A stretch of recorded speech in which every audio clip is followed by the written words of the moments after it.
Good morning, Ma'am Auxilio, our beloved instructress of Accounting 6A. I am Mark Marlontan and I will report Chapter 12 that you've given to me.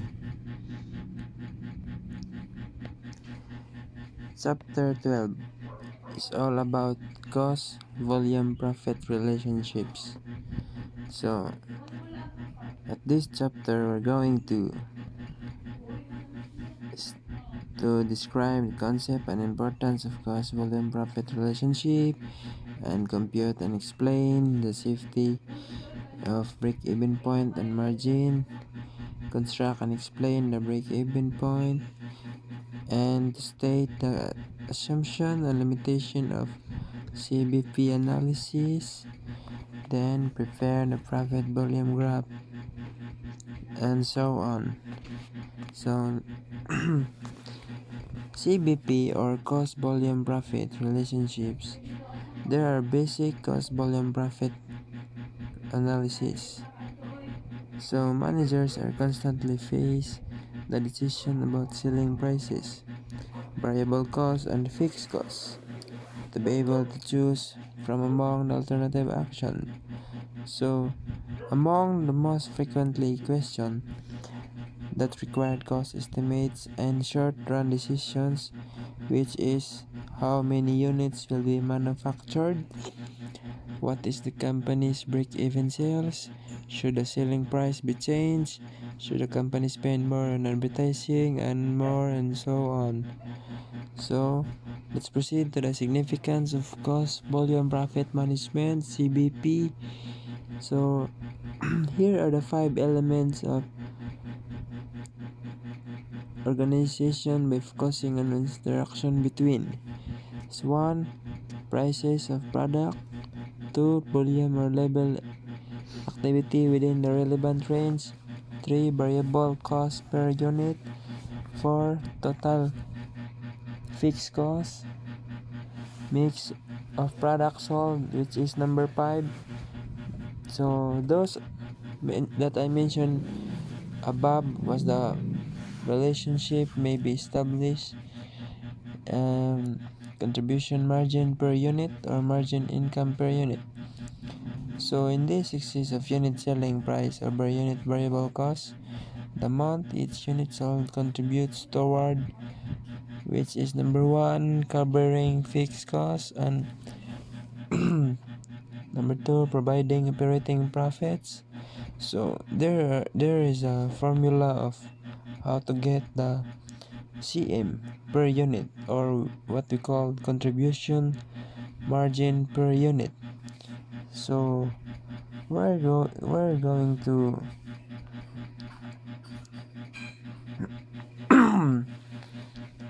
so by getting the CM per unit or contribution margin, we're going to USP, or what we call unit selling price, less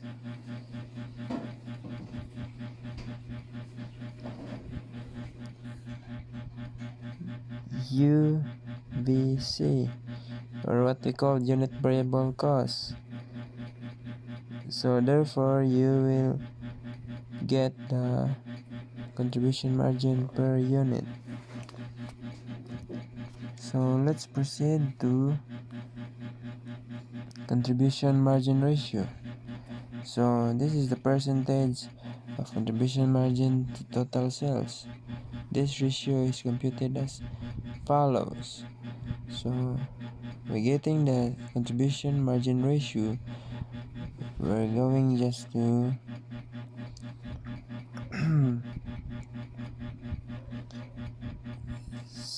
CM, or what we call contribution margin, divided by sales. So there we can get the contribution margin ratio.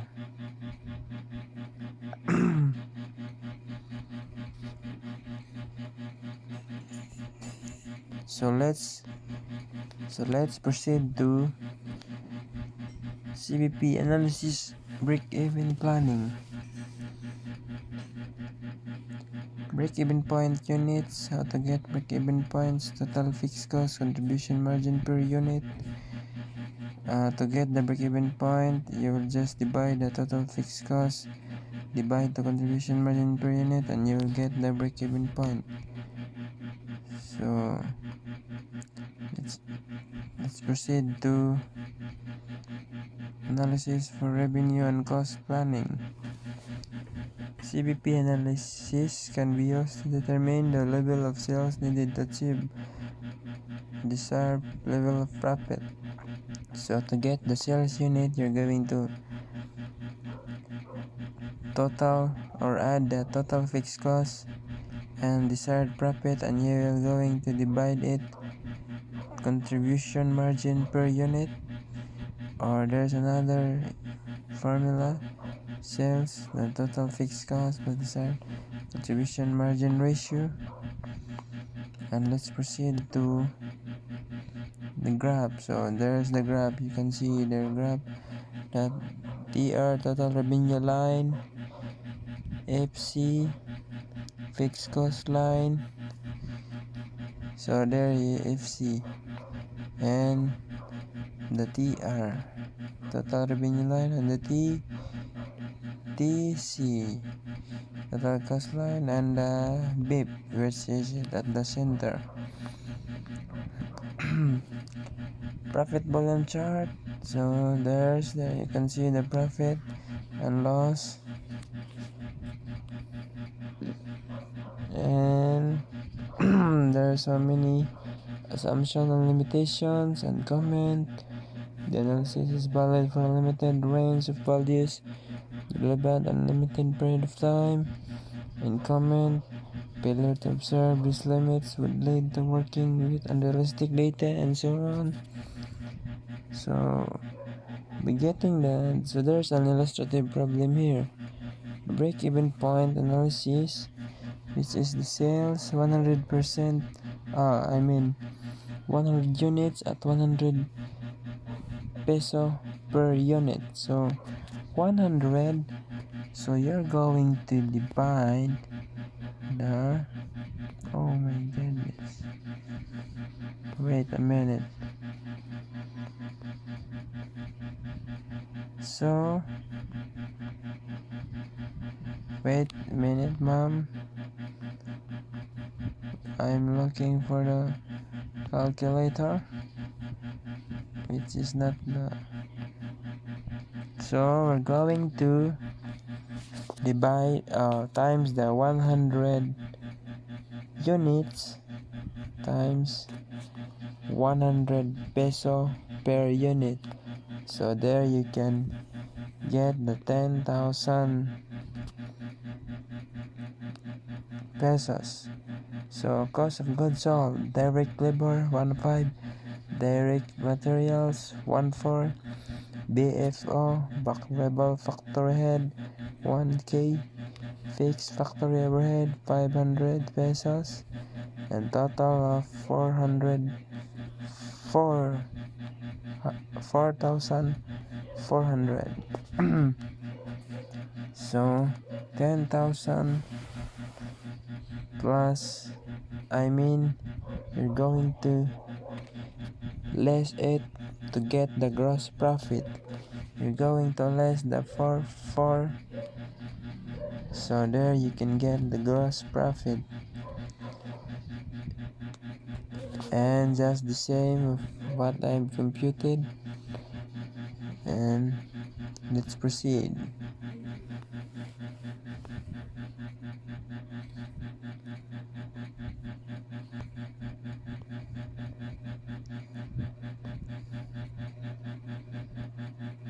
So let's proceed to the how to get the net income of company A and B. So there, as you can see, the company E, they have a sales of 10,000, 110,000 rather, which is total of 100%. Company B also, less variable cost, they have different variable costs because the company A has 60% and company B has 30%. So in order to get the contribution margin, you're going to less the variable cost over sales. So sales less variable cost, you're going to get the contribution of total of 44,000, which is 110,000 less 66,000, and there you can get the 44,000 rather. So it's computed, and this is the percentage 100%, 60%, and you can get the 40%. So same as the company B, 110,000 less 33,000. There you go, you can get the contribution margin 77,000. So they have a total of 70%. So you're going to less the fixed cost 30. So by company A, total of contribution margin 44,000 less 30,000 equals, then you can get the net income of 14,000.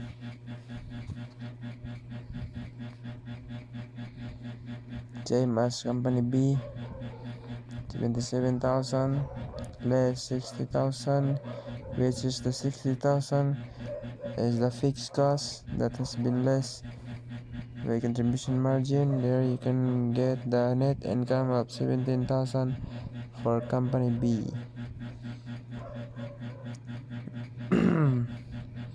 So A's change in profit, so they have 14 less 10 equals 4 divide 10.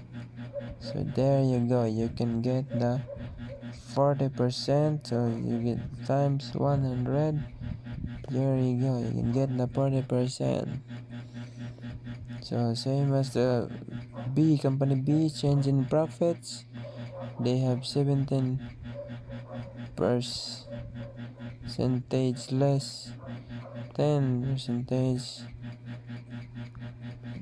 equals divided by 10. You can get the 70% times 100. There you go, 70%. So these results are what we expected. Operating leverage indicates what change in net income can be expected from a change in sales volume, and the same logic applies to company B. Thank you, ma'am. I hope you appreciate my effort, even if it's already too late to pass this report. Thank you, ma'am. God bless.